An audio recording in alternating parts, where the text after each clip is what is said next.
Hi guys, I'm your girl Mercy JustFly, your freaky tattoo artist.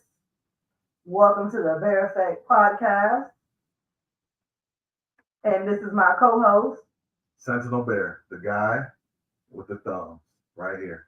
This guy, two thumbs. That's me. I hope you grow a thumb one day. Don't be like me. Like I really hope, yeah, so you can be the guy with three thumbs and be a little bit different. Don't be a hater. I'm not a hater. I'm just saying every guy, most 99% of the guys that I know have two thumbs. Now, 99%. I was gonna say, I've heard stories about some of 99%. your exes and First of all, he wasn't your an ex. situationships. Are we talking about the So- little hand? I'm glad we're not saying 100% because that would have to be challenged because Okay. not 100% of your people don't all have two thumbs. I'm just gonna throw that out there. They don't all have two legs. They don't all have two arms. Two hands. They don't or all have two hands. regular Like hands. you are definitely an equal opportunist because you do not discriminate against the handicap when it comes to spending time and getting to know somebody. And that's something that I love about you. You do not judge people based on their handicap. I know. As a one-leg fat guy,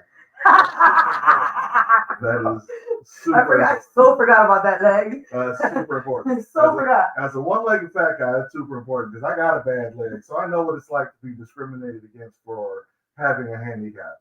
Even though it's not a handicap, it's a slight inconvenience. They just mad because they can't run in circles like you can. I know, right? That's all it is. They just mad. I can't even run in a perfect circle like you. I'd be all oval and shit. That's true. That's true. It is a gift. It is a skill. It's definitely a skill that you. But that's all right. I'm gonna get my surgery done, and then I ain't gonna be able to run in a circle no more, and I'll be okay. Ooh, I hope I still love you then.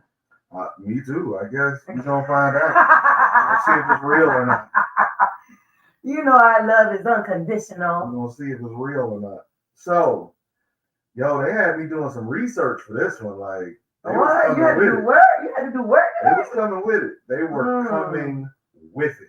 So, on today's episode, we're doing questions and answers. Q&A with Sentinel Bear and Mercy JustFly. And I do one more time I do really like the Q&A shows. Like I like to see what our listeners like have questions about, where their minds are at, and what they're thinking about.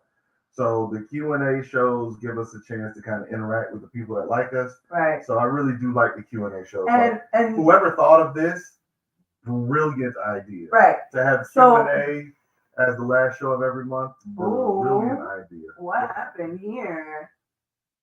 This just stopped. What happened? The video must be, for some reason. Okay.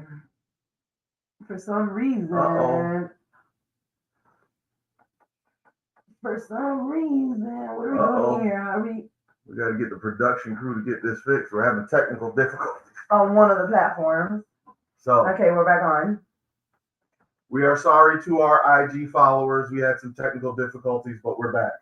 Catch us on YouTube and Facebook to see the little snippets that you missed. Right. Wasn't significant, but we got good stuff. So, and we got a lot of questions, so we're going to jump right into it. First question. What are the rules of a poly relationship?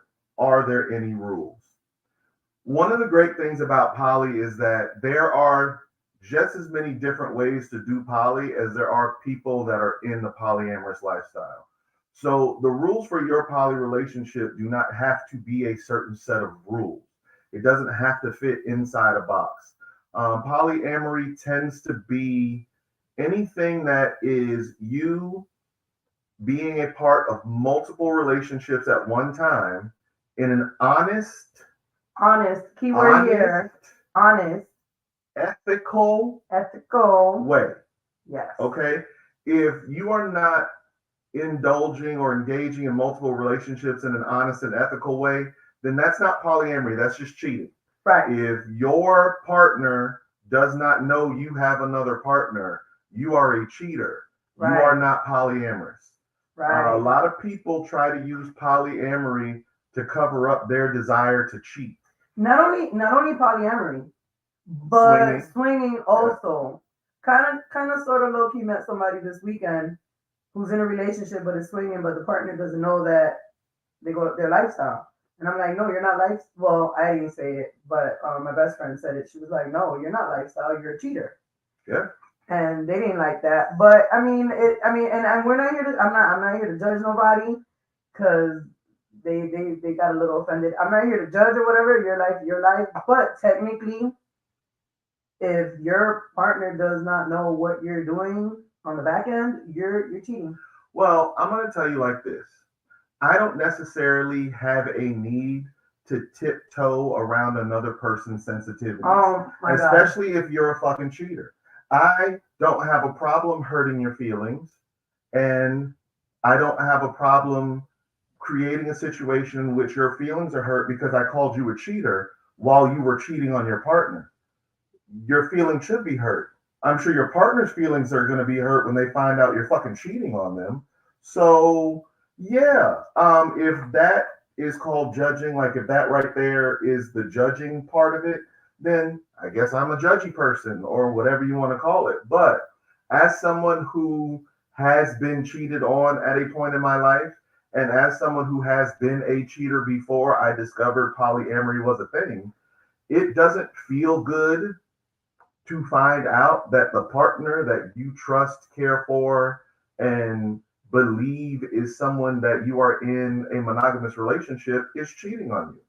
So yeah, you want to be honest, you want to be ethical, you want to be in a situation where you are being honest with your partner. And if you are going to be a swinger and not a cheater, if you're going to be in a polyamorous relationship and not just cheating, then that requires honesty and for you to move in an ethical way.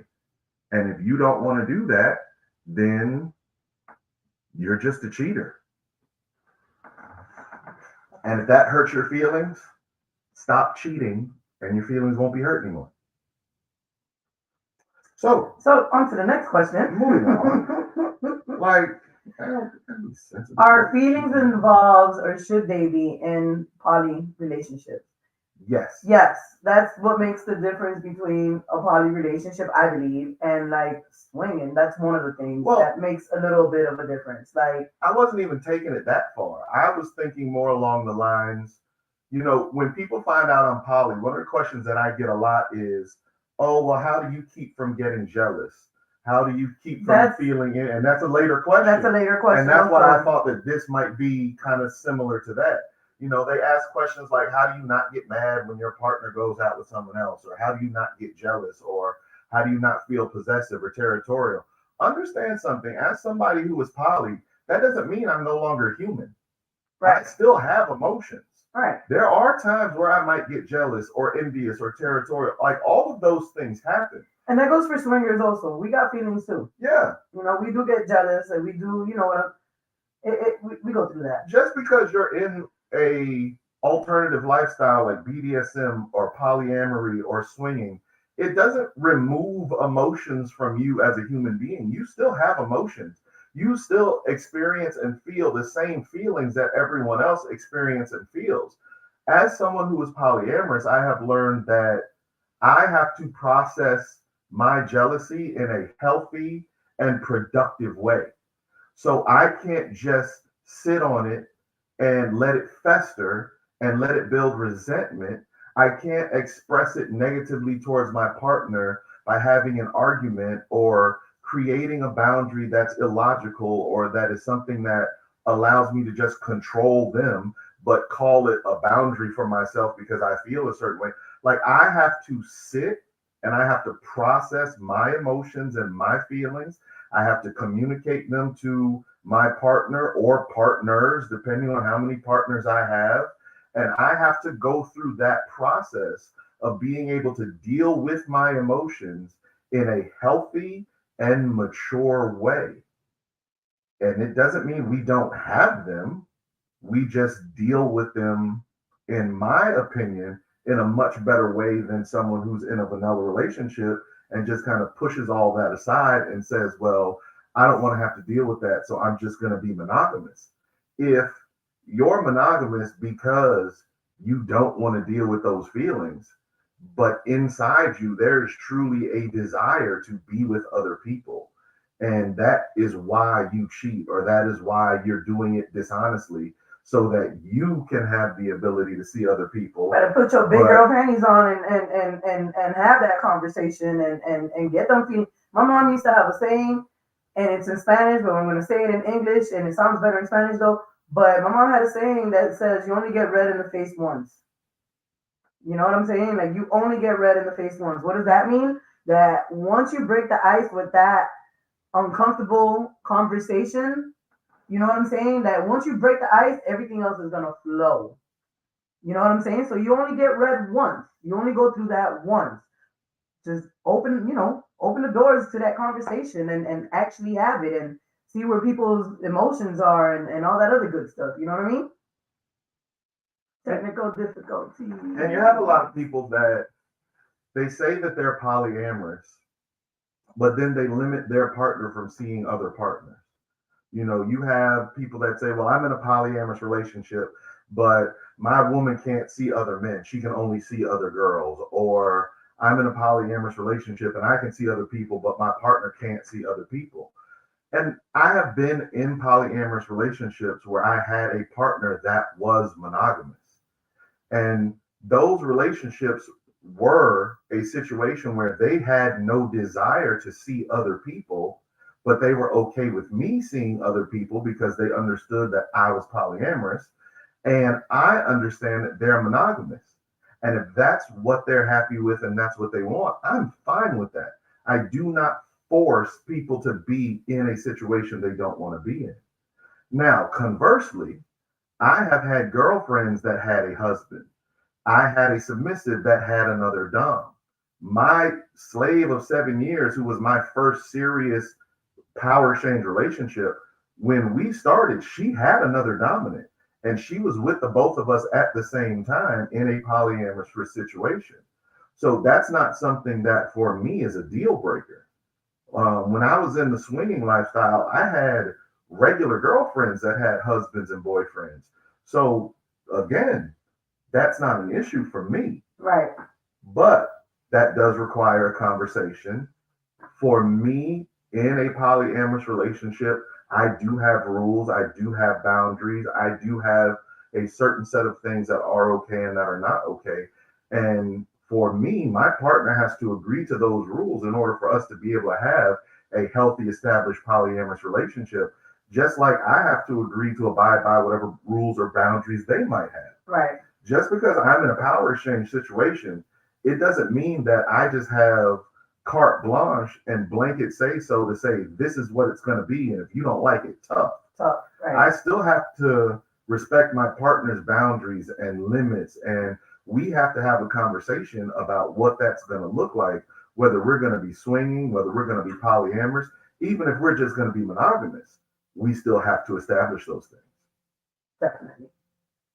What are the pros and cons of being in a poly relationship? Shit, we could have a show on that. We can have a show on that on its own, but we're gonna let's try to eat. You know, we gotta answer these. We have a lot of questions today. Because I'm super pro. I know. So I'll be here all day talking about pros. Right. So we gotta limit our answers to the best of our ability. Okay. So I'm gonna go top three. Top three pros and cons. Okay. Top three cons of being in a polyamorous relationship. Number one, you got to be mature. You have to be a mature person. You have to have emotional maturity. You have to have mental maturity. You have to be able to put on your grown-up situation and face whatever relationship you're in honestly and transparently and truthfully. And what that means is you may have to be vulnerable when you don't want to be. Right. You may have to tell the truths that you normally keep secret to protect yourself because you have to be open with your partner. Like, that is extremely important. And for most people, that's a con. You don't want to be that vulnerable. Right. Before we go on to the next con, I just want to let our Instagram viewers know that for some reason, we are having technical difficulties here on Instagram. Please tune in on YouTube. Yes. We are live on YouTube at The Bear Effect on YouTube.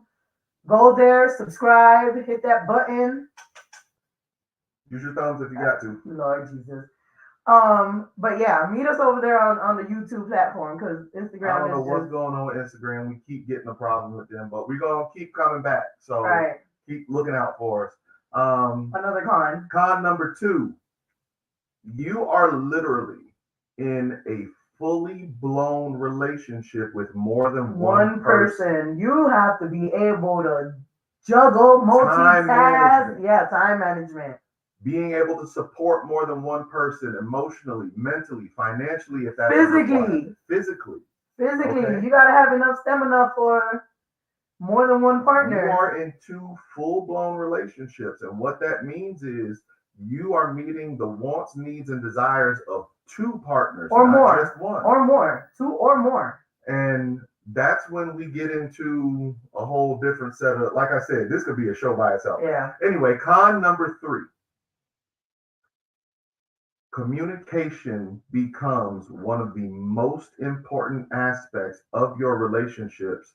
And in my opinion, that should be poly, swinging, vanilla, BDSM. All relationships should prioritize the importance of communication in the relationship. But in a poly relationship, it is even more important because you have to be not just honest, but transparent. And what that means is it's not good enough to just be honest when you're asked a question. It's not good enough to just answer questions honestly and give honest information. You have to literally think to yourself, is this something that my partner needs to know? Would they feel some kind of way, positive or negative? And if the answer is yes, you have to voluntarily just have word vomit and tell everything, because they don't know what questions to ask and what questions not to ask. They don't know what new information has happened or how you feel if your feelings have changed. So you have to voluntarily be open and transparent about everything. Yep. And for me and for a lot of people, you feel like, you know what, I don't necessarily want to tell everybody everything. But when it comes to your partner, you have to tell everything. You don't have a choice. So, pros. That is something that is extremely important. The pros. I'm gonna give my first pro. Okay. My first pro was, it's like I got help. You know what I mean? When we were in a poly relationship, if there was something that I couldn't help you with, she was able to help you with that. Mm-hmm. So it's like you got backup. If I don't want to cook, she can cook. She cooks, I clean. she can do the laundry and I'll put them away. You got backup. You got help. That's a good pro. That extends to a whole lot of things. A whole lot. Bills, emotional support, financial support, mental support. My partners will tell you. Physical support. Girl, it's your turn. Tag, you're it. My partners will tell you I am not an extremely emotional person. So there are times for me in a polyamorous relationship, one of the things that's super important to me is my partners have to be able to emotionally support each other. And I don't have a requirement of sexual interaction between my partners because I don't force bisexuality on anyone, and I don't force, thank God. Yeah, I don't force a relationship to be kindled if there isn't one there. But there has to be at least a friendship. There has to be courtesy, respect. You have to be able to treat each other like a human being. And some level of emotional support is necessary because you need to be there for each other in those times that I can't. My partners will tell you, I'm a workaholic. I spend a lot of time at work because for me, that translates into paying bills, providing support, doing things that they need done, doing things that I need done, providing for my kids. Like all of that translates to the things that we need. So I will put in that extra time and have that extra energy there. And sometimes that means I'm absent from my partner. So I need them to be able to support each other in those times. And that's really important to me. Right. And for me, that is a huge benefit to being poly. Huge. Because they can be strong where I'm weak and they can be there for each other where I can't. Huge benefit. Was that like 800 pros in one right there? I believe so because like I said, I'm super I powered. know. We can go through pros all day long. All day. All right. So next question. What is that feeling right before you start playing? What goes through your mind? I believe that this is more of like, again, this when your question when it was asked. And I'll talk about the BDSM point of view. And the there we go for BDSM kinky stuff. What is that feeling right before you start playing? Okay, I've been in the lifestyle for about 5 years now, and that feeling is gone. But the very first time when I went to a swingers party and it was my first time, I was nervous. I was excited. Um, I think that's when I really found out that I like a crowd. I like to be watched. You know what I'm saying? And I don't know. It was just I was nervous and excited, and that was how I felt my first time when that was going. What was going through my head? What was going through my mind?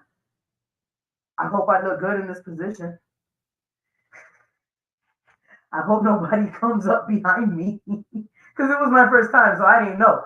I hope we got security in here. I don't need a line. I don't need a line for. Well, I've had a couple of lines formed up, but that doesn't mean you getting anywhere. But yeah, I think I was more nervous, as far as that. Like I didn't want it to end up in like a gangbang because that's not really what the gang can't be banging. Right. The gang ain't banging. You know what I'm saying? Any insecurities are just straight fake it till you make it mentality. Wait. BDSM part. So I'm very much a dom that believes in dom space or top space. For me, when I am going to have a scene, especially if it's not a client, because remember, as a pro dom, I have a certain headspace for people that are paying me, and I have a certain headspace for the play that I'm having for fun. As a pro dom, when I'm going into a scene, I'm business. I am thinking about the negotiation that I've had, making sure they're getting everything that they want, need, and desire, and I'm making sure that I'm creating a situation where their needs and wants are being met. When it comes to the play that I am doing for fun, I get very excited and very happy and very. The feeling of being a dominant is expressed through the emotion and the energy that I give off. So I have a very dominating and domineering presence. I feel very kind of intimidating. Like you're intimidating them? Not intentionally intimidating them, but I feel extremely powerful. Okay. And because I normally am playing with a bottom or someone, if I am playing for fun, this is my person, or this is someone that I've played with before, someone that I enjoy or that I like. My bottoms that I play with for fun, they are very submissive. And they are very submissive to me. Right. So having that feeling of power and having that feeling of overwhelming power is something that I feel in the beginning of a scene because I'm 6'4" and I am large. I'm always bigger than them. Are you 6'4" for real? Yeah. Really? Yeah. And even outside of tall, I'm a big guy. So I very rarely play with people bigger than me. And even when I do play with people bigger than me, I'm still stronger than them. Made me feel little just now. So normally when I'm playing, there's a lot of manhandling that goes into it, and that makes me feel powerful, and they feel little, and normally they want to feel little. They want to feel small. They like being thrown around. That's normally the type I'm compatible with. So that's kind of where I get and how things are for me. Next question, because we got a lot, and somebody over here poking me to go to the next one. Any insecurities or just a straight fake it till you make it mentality? I have been doing this long enough for me to genuinely feel like I am going to be the best you've ever had.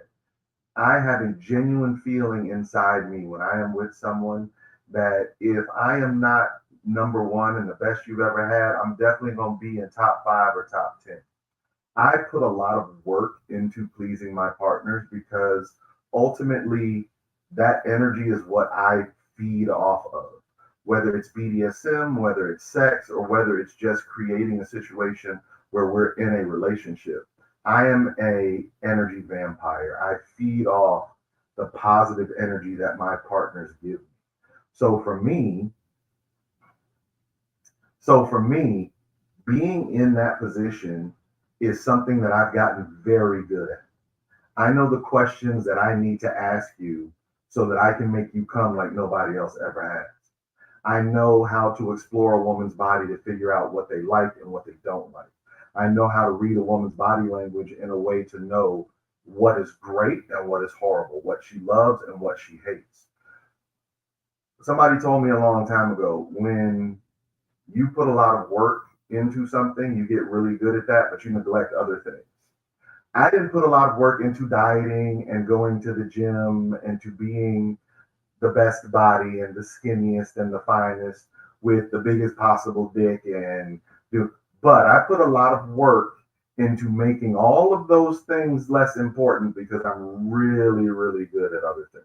He's really good at mind fucking. I just want y'all to know that. So when it comes to me though, with swinging, with insecurities or straight fake it till you make it, the way I see it is if you're feeling insecure, then maybe that's not the right scenario for you to be into. You know what I'm saying? Like I don't think there's a reason for you to be faking it till you make it in a swingers environment.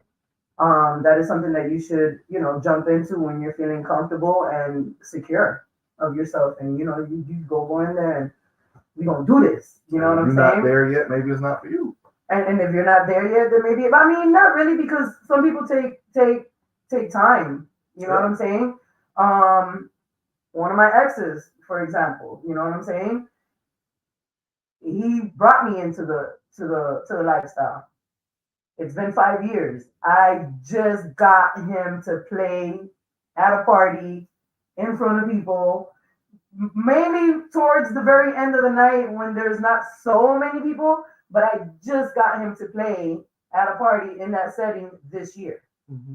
You know what I'm saying? So it's not so much that, you shouldn't be there, but, some people do take time, to warm up and jump in or whatever. And they're okay. They like the setting. They like, being free and not being judged or whatever. And, and it just takes time. So it's not necessarily like that either. You could be there, just, you jump in to the action part when you're ready, Stay on the shallow end until you're ready to get right, until you get into the deep end. Okay.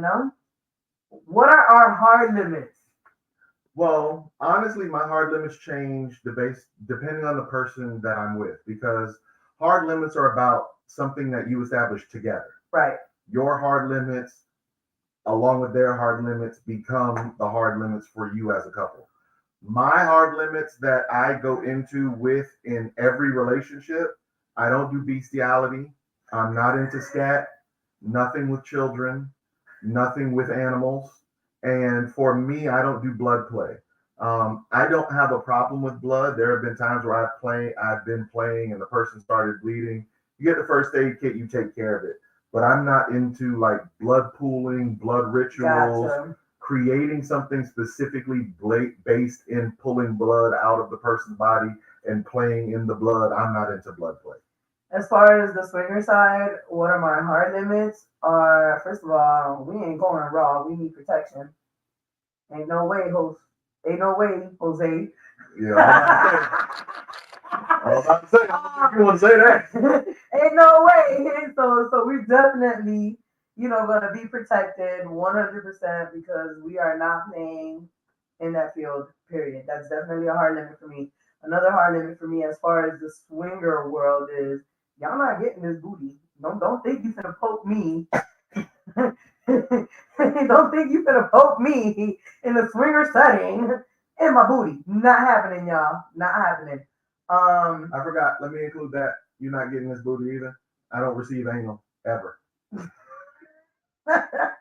So those are two of my hard limits. I want to say I'm not into scat either, but I was kind of like put into that situation that one time, but it only happened one time. Enough for me to know I'm not into that. So no, I'm We're not definitely going to not. list it because I'm not into that. we're not going to list it. I'm not into that. She's not into receiving that.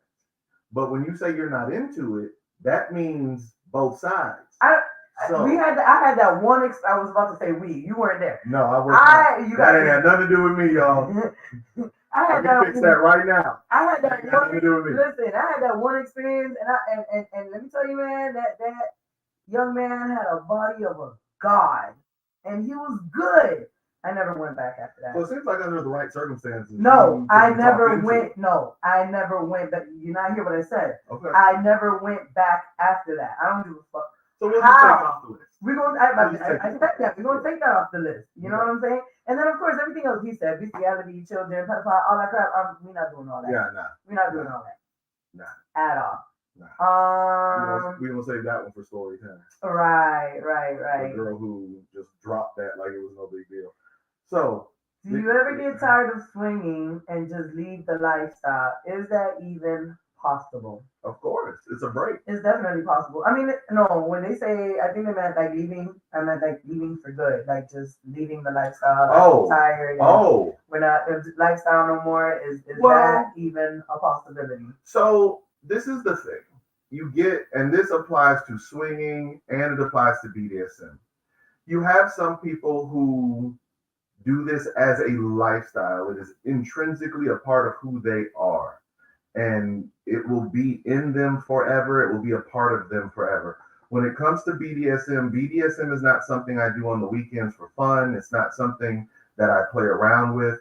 It is the way that I live my life, even outside of a party, even outside of a dungeon night or an event or any type of presentation or demo I'm doing.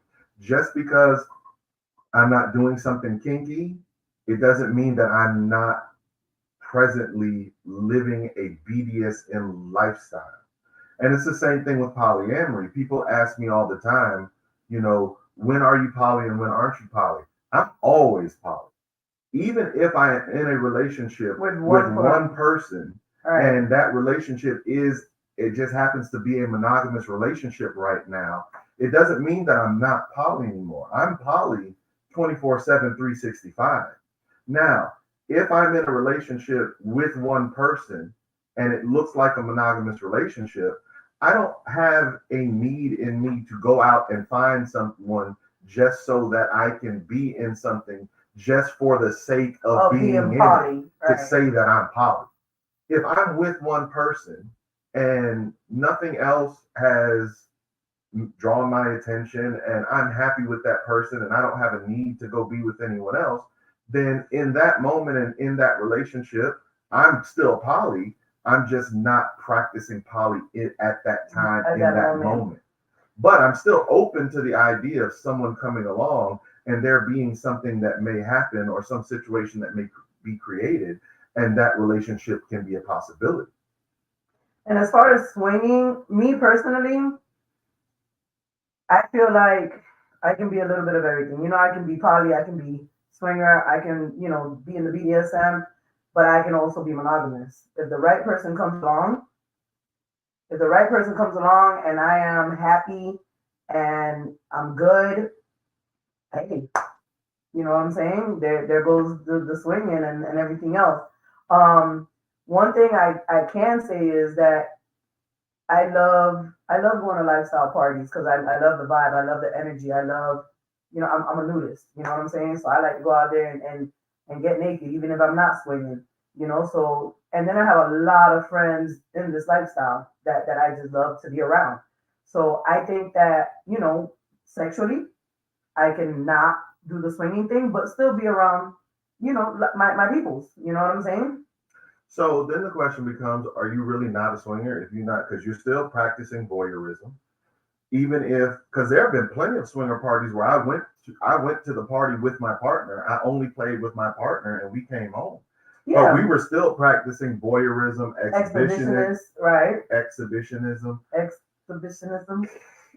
So just because I'm not having sex with other people, it doesn't mean I'm any less of a swinger or that I'm not a swinger. I'm still in that atmosphere. Right. Well, that's what I was talking about as far as the actual sex part. Right. You know what I'm saying? As far as the actual sex part, I don't have to sleep with anybody else. I don't have to swing or, I don't have to have extra wee-wees in my life if I'm happy and I choose to be monogamous. But I do love my lifestyle setting. You know what I'm saying? I do like to be around, that environment, that energy. I do. I'm pretty sure there are people out there that have, tried it and then never went back to it. You know what I'm saying? And then I guess that's where you say there really weren't swingers.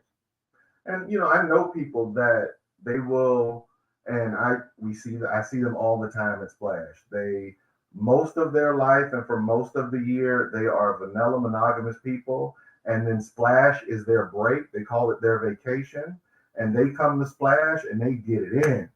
Like they do they thug thistle. Yeah, but they're still swingers. They just swingers on vacation. Exactly. You know what I'm saying? But for them, during the rest of the year when they're not at Splash, they consider themselves to be in a monogamous vanilla relationship. And then they call Splash their break from vanilla. Where they can come and do all of the things. And so in my opinion, they're swingers and they just turn it on and off, as opposed to saying they're vanilla who decide to infect their vanilla with some. They're vanillas with sprinkles. With sprinkles? Okay. They're vanilla with sprinkles. Then. That's what we're going to call it. Vanilla, I like that. Vanilla with sprinkles. We got a new one, y'all. What is the correct way to vet someone into the lifestyle? That is an extremely complicated question. Okay.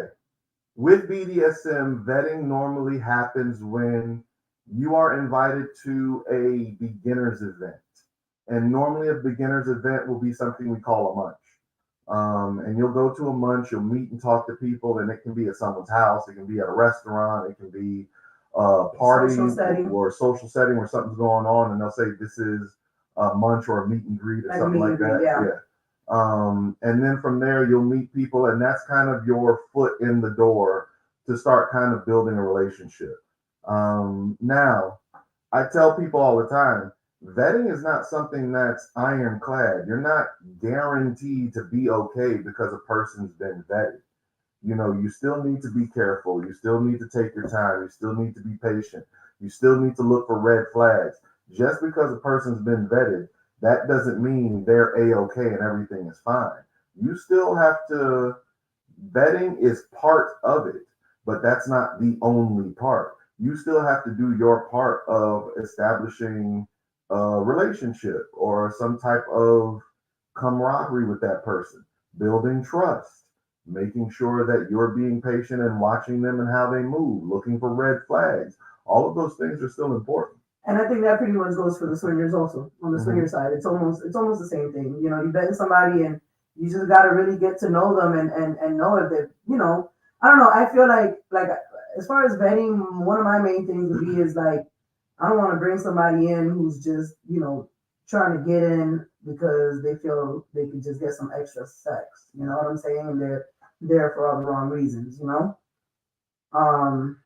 Get to know the person, before you even introduce them into me being in a lifestyle for the past 5 years. I can count in one hand how many guys, how many guys I've brought over into the lifestyle.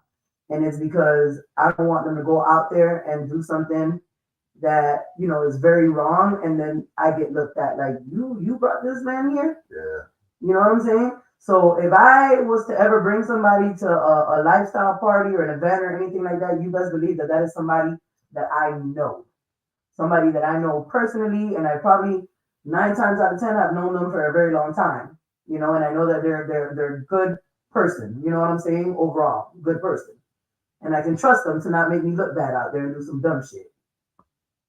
Yeah, I made some mistakes. I'm not gonna lie. When I was starting off in the BDSM lifestyle, I met people that said they were into it and interested in it, and I tried to introduce them and bring them in, and I didn't take the time to kind of get to know what kind of person they really were, and it made me look like a fucking idiot. Yeah. Because people were looking at me like, you brought this dude in, and he fucking up, so you fucking up too. Right. And so I learned the hard way. You got to be real careful who you gonna bring in and who you gonna vouch for. So vetting is extremely important. But you still got to do your part. You definitely got to do your part. Okay. Have you ever felt obligated to your partner to participate in lifestyle activities, and how did you handle it? No. I have had partners try to make me feel that way, and they got their feelings hurt, but I didn't feel that way. I'm sorry, you can't make me do something I don't want to do. And if I am, I mean, like I'm 25 years old, and I think I'm old enough to know that what I want and what I don't want. And one thing I don't want is being pressured or being, feel like I'm obligated to be, with somebody, to just participate in something that I'm not comfortable with. It's just not going down. So I can tell you there are about 4 people watching this podcast that will verify this. I am very good at setting expectations. I am very good at saying to a person, look, if that's what you want to do, that's fine. This is what's going to happen if you do that. Oh, yeah. Now, you go ahead and you make a decision as to whether that's something you want to do or not. But I have told you the consequences. So when those consequences happen, don't be surprised. Don't sit back and say, oh my God, how did this come about? Like, I'm telling you exactly what the consequences will be. Now, I'm trusting you to be adult enough to decide whether you want to deal with those consequences or not, and let that be the determining factor on what your actions are going to be. So as far as I'm concerned, we both grown, and I'm going to treat you like I want to be treated. Exactly. So I don't feel obligated at all, and that's how I've handled it. All right. So the next following questions come from my vanillas. So we got, how do you not get jealous in a poly relationship? That kind of goes with what we were talking about earlier. You do get jealous. It's just, we're human beings. You know what I'm saying? We have emotions. We do get jealous, just the same way you would get jealous, in a monogamous relationship. The key thing here is communication. Communication. Like, it should be like next to poly in the dictionary, the first word should be communication. Yeah. Because that's what it's all about. You know what I'm saying? You have to be able to talk about things and understand things and work on those emotions and those feelings. And if you don't think you can get past that, then maybe poly is not for you. And one of the questions that we had before was about rules and boundaries. A lot of times, when you set boundaries in a poly relationship, the reason you do that is because you are either dealing with jealousy or avoiding jealousy. And that's not a bad thing. That's not a problem. If you're adult enough to be able to say, this thing makes me jealous and I don't like it and I have a problem with it. So you, as my partner that cares for me, loves me, wants to be with me, would you be okay if you didn't do this thing because I have a problem with it and it makes me jealous? And as a partner, if it's something that's important to me, then I'm going to come down and we're going to reach some kind of compromise. I'm going to say, well, this thing is important to me. Can we make some kind of compromise where it's able to happen in some way because it is important to me, and we're still creating a situation where you're not going to be jealous about it? Or if it's not important to me, I'm be like, okay, fine, I won't do it. And it's that simple. And you eliminate the thing that causes the jealousy. You move forward in a relationship with the many millions of different aspects that it has, and you just remove this one because this one is a problem. And if it becomes 10 things are a problem, then you remove those 10 things and move forward with the other 90,990,000, however many you have. So you just deal with it. All right, so I'm going to put 2 of these questions together because I think the answer is kind of similar for both. It says, what would be considered cheating in a poly relationship? And then the other question is, can people be in a relationship, do their own thing on the side and it be okay? Like, is it the same as an open relationship? Yes and no. So, what would be considered cheating in a poly relationship? The same motherfucking thing that's considered cheating in a regular relationship. Yeah, if I don't know you're doing it, you're cheating. If you sneaking around behind your partner back doing shit they don't know about, you cheating. You're cheating. Whether you poly, whether you swinging, whether you monogamous, it don't fucking matter. You're cheating. Yeah, you're cheating. Cheating is cheating is cheating is cheating. No matter how you put it, it's cheating. So whatever you want to call your relationship style, there is no relationship style where lying to your partner is not cheating. Point blank, period. You feel guilty because you're doing the wrong Because you're thing. cheating. You actually have a conscience. And fortunately for you, you have a conscience. So when you cheat on your partner, you feel guilty because you're not a complete, total fucking demon. And your conscience is the part of you that wants to do good. Now, if you're a person that cheats and you don't feel guilty, you just feel nothing, then you're a fucking sociopath. You don't have a heart. You have no emotions. You're So, a fucking robot. all right, so poly relationships is it almost like being in an open relationship? It can be. Can you do your own thing on the side? Yes, you can. If you have that type of relationship, if you have that communication with your partner. When we were together and we were in a poly relationship, I'm also a swinger. He's not a swinger, so for example, the scat boy. You know what I'm saying? That happened when I was with him. Not physically with him. He wasn't there. Hilarious. Yeah, story time on that one. Hilarious. Yeah, that was funny. And so, I did my own thing outside of our relationship, but it was okay because we had a conversation about it. We came to terms and we communicated and there were some rules, and those were in place and did that and so yeah, with communication, yeah, you can definitely do your own thing on the side if that's the type of relationship that you have, with your person. And understand something. My poly is very complicated. If I'm poly, I personally, I want my partners to interact. I want my partners to have, ideally, my partners have a sexual relationship. Ideally, for me, I practice big happy family. And what that means is both my partners are together. I am with the both of them, and the three of us are together. And everyone is open and honest and completely involved in everything. That is my preferred style of polyamory. Now, as she said, when we were together, she had things on the side and people on the side, and she did her thing. And I am fine with that. I don't have a problem because she was open, honest, and transparent about it. I didn't have to come to her and say, "Are you doing anything this weekend with anyone?"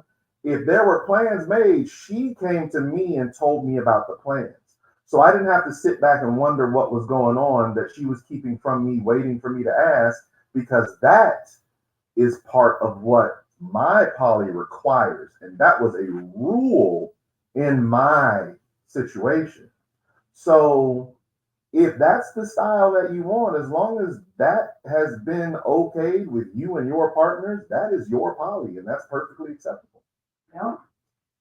What is BDSM? Like, what is the origin and when did it become a thing and why do people like it? So this is the one I had to do some research. Do some research for. So BDSM started in 3000 BC. There are cave drawings of people getting spanked. Right. Okay, but explain what BDSM is before we go into the. So BDSM, the letters BDSM, bondage, domination, sadism, and masochism. Okay, so those are the primary, most popular parts of what the BDSM or kink lifestyle is made up of: bondage, sadism, masochism, and domination.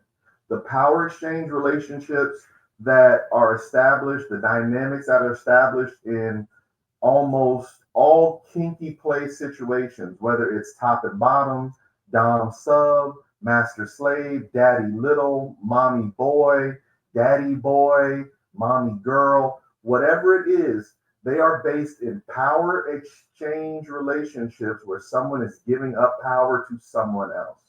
So that has been recorded as early as 3000 BC. It became extremely popular around 1750 when Marquis de Sade, who was in France, they started to create actual toys, floggers, canes, paddles. That person was what they thought at the time to be sick in the fucking head. And they thought it would be fun to create toys to engage in kinky play and BDSM. And that was the first recorded person to actually have kinky toys. The kink became very popular around the 1940s with gay biker gangs. What? I did not expect that. BDSM, and my original mentor, was a gay Leatherman who was part of a biker's gang. BDSM started in a bunch of different places in a bunch of different ways.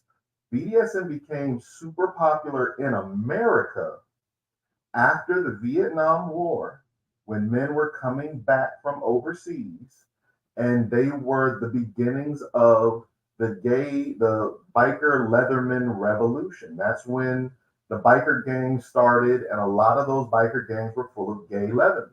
And the gay Leathermen were practicing power exchange because you had parts of the biker gangs that were servicing the other parts of the biker gangs. You had the big guys on top that were being serviced by the little guys at bottom.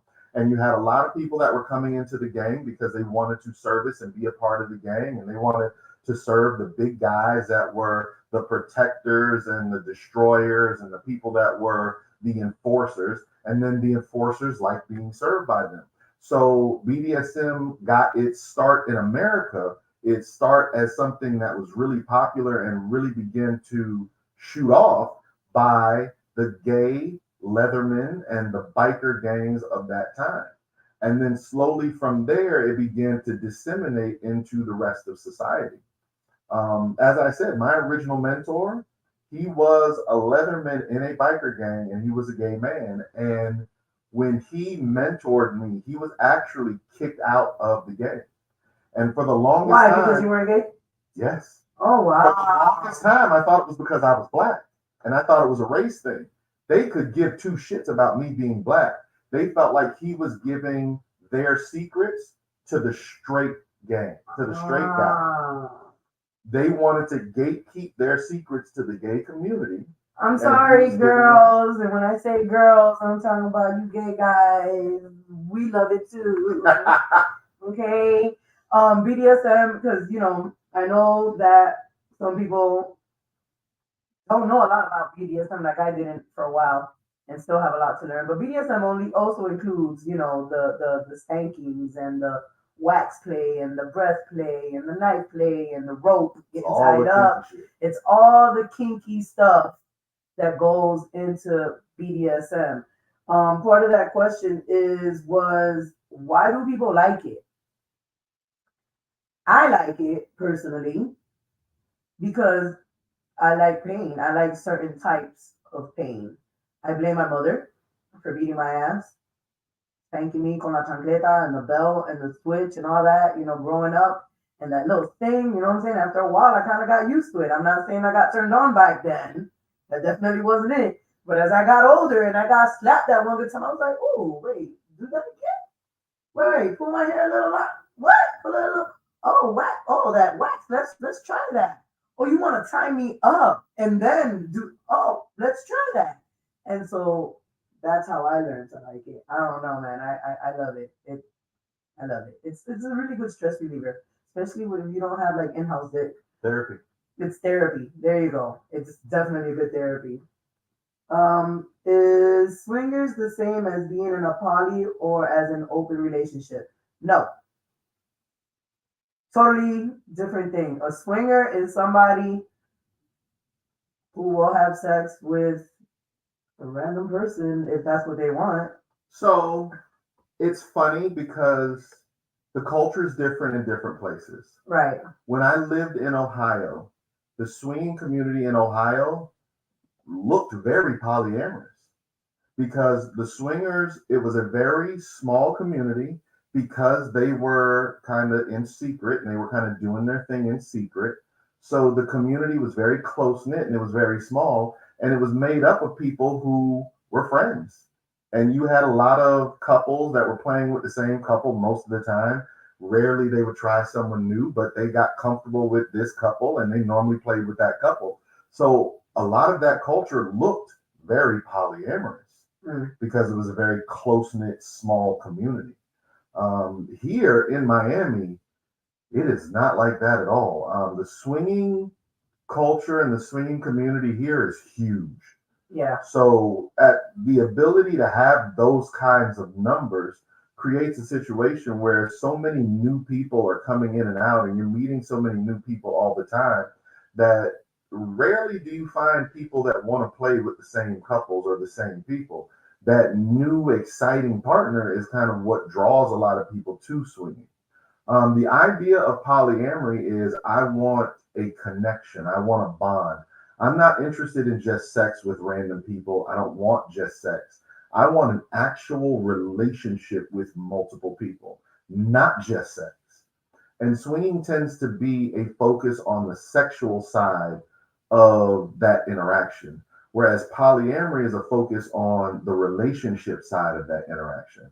And that normally tends to be the difference. Most open relationships tend to be a very strong bond or very strong relationship between two people that engage in sex with multiple people. So normally that looks like swinging from the point of view of they're having sex with multiple people, but it can look like polyamory because the relationship that they have together normally is a strong relationship where they're able to play with people outside of that. So it's kind of a mix if you want to kind of look at it like a hybrid relationship. There you go. Okay. Was that the last one? I don't think so. Oh, okay, no. Do pronouns apply to people in poly or swingers in the lifestyle, I guess? Pronouns. Yeah.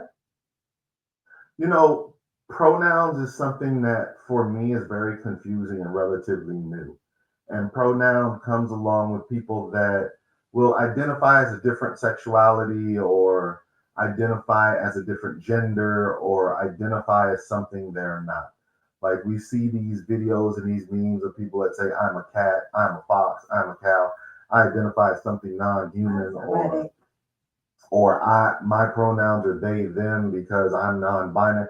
Like those things exist in people, so they're going to exist in everything. In every situation, every scenario. Every scenario that involves a person is going to involve every aspect of people. So pronouns is something that I have found can be difficult to navigate. I know a couple of girls that identify as sluts. That's their pronoun. Yeah. In the swingers community. And that's a thing. You know, and then you got some that identify as queens of spades. That's a thing. You know what I'm saying? So it definitely applies in the lifestyle also. Yeah. I mean, you know, my car is really a Honda. It identifies as a Mercedes. That's a good one. My Honda identifies as a Range Rover. No, as a Range Rover? Yeah. My Honda identifies as a Range Rover. I like that. Well, no, because when I get in it, I have to go low and it feels like a Honda no matter what. It's a Tesla. Nah, it feels like a Honda no matter what. It's a low rider Tesla. Because you know, my AC, it feel like a Honda. It can identify as whatever it wants to. It feel like a Honda. It feel like a Honda. That's how you feel. That's not how a car feels. Okay, well, the car can feel however it want to feel. When I get in it, I know it's a Honda. I'm just saying, once upon a time, that Honda identified as both. What? What? That motherfucker was a yacht. Bro. You remember when the water just started coming in? And I was like, I hope it don't get no higher. It's getting higher. So, yeah. No, I remember when the water was coming in and you knew it was coming in. You didn't say anything. And then I put my foot down because, you know, I have a tendency of sitting like this, right? And then I put my foot down and I'm like, oh my God. And you're like, yeah. He was like, I was like, you don't know? You ain't know it was in here? Yeah, I didn't know it was that high. I knew it was coming in. And he was like, I kind of didn't want to say anything. I didn't want you to panic. That's what I didn't want you to panic. So anyway, story time for another day. But yeah. I got video footage of that too. Definitely got to do a story time on that one. When the car was like, yeah, and the one where we're walking away from it. Yeah. And yeah, definitely gotta post that one soon. So Baby, I would like to thank everybody that sent the question in. oh, for sure. We appreciate you. We appreciate you watching the show. We appreciate you interacting. As I said, question and answer show is always my favorite show because it lets us interact with our viewers and our listeners in a way where we can kind of feel what you want to know and what you're interested in and where your interests lie. A couple of these questions are so good that we will probably have a whole show based on these questions because there's some really good questions. And there's a lot more that we can talk about when it comes to the answers for those questions. There's a lot more depth that we can go into. So we always love when you send your questions to us and give us the opportunity to do a little research, dig a little deeper, and to let you know how that works, especially for those vanillas. Hey, shout out to Gabby and the work crew. Yeah. Love the girls, you know what I'm saying? Those people that's sitting on the edge of the pool and they want to dip their foot in, but they don't really know, so they ask these questions so they can see if they're ready. I think they know the majority of them of my little group that I'm talking about. The majority of them are married and monogamous, and but they're they had questions. They don't know, so they ask questions, and I'm more than happy to answer them. And I will tell you this. And I'm speaking from experience. If you're watching the show and you're married and you're monogamous, don't think that there's nothing in the swinging world for you. Because taking your partner to a party, even if you are just going to watch, live porn can be an amazing infusion of sexual excitement into your relationship. You don't have to play with anybody else. You don't have to do anything with anybody else. You don't even have to get naked. You don't even have to get naked. You don't even have to take your clothes off. Just being in that atmosphere and watching and being a part of that energy, that can boost your sex life to a whole nother level. Mm-hmm. So don't think that it's something that you need to avoid and under by no means can you ever go. There's still something for you, even if you're not going to participate. You know, exhibitionists, they love it when people watch. And if there's nobody to watch, then an exhibitionist don't have a place. Yeah. So help the exhibitionist. Go be a voyeur. We got a couple of parties this weekend. Are you going to any of the parties this weekend? I think so. Isn't one of the parties this weekend the party that I agreed to go to and told them that I was going to bring rope and impact toys? Isn't Islands party this weekend? Yes. So the first one I have up here, I'm trying to change something. I don't know what I'm doing. This is Chelsea's. And Chelsea's party, I agreed to go to when she was on the show as the party host. I told her that. So Chelsea's party is on the 1st. I will be there. Okay. I will be there as well because I did tell her that I will be there. So I want to be my date. We can go together. We can go together. I'll be your door date. My door date. Yeah, I'll be your door date. All right. So we have Chelsea's party this weekend. Flyers up. And then we have Island's party this weekend. You know, Island also does. Okay, wait, because she's also having one on the 1st and on the 2nd. You know. She does her double days. Yeah, she does her double days. She does her double date parties. And so this is the one for Friday. Is the Swallowween. Ooh. And then this is the one for Saturday on the 2nd, the Trick or Treat, glow in the dark. I'll be at that one. I'll be to Chelsea's on Friday. Okay. And then I'll be at Islands on Saturday. Okay. All right. Well, it's yeah. It's crucial. Tomorrow's Halloween. Apparently, I dressed up as a minion today and didn't even know it. Walked in and they started calling me Bob. So I'm already in costume.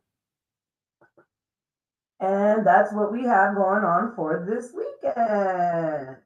So Chelsea's party is the 1st. Island's party is the 2nd. Island's party is the 2nd and the 1st, but we're going on the 2nd so we can spread the love over to both parties. I also have a party coming up on the 15th. 15th and the 16th. I'm also doing a 2-day party on the 15th and 16th of November. Next week when we come on live, I will have that flyer for y'all. Actually, that flyer will be out tomorrow, so come on to the social platforms and you'll see it if you're interested in going. It's gonna be good. It's gonna be. We got a really nice house for this party, and we ain't getting shut down this time. Don't play with me. And that's about it for today. No entrepreneur corner today. I'm saving it. I knew that these Q&As. We had a lot. We had a lot Yeah. of Q's.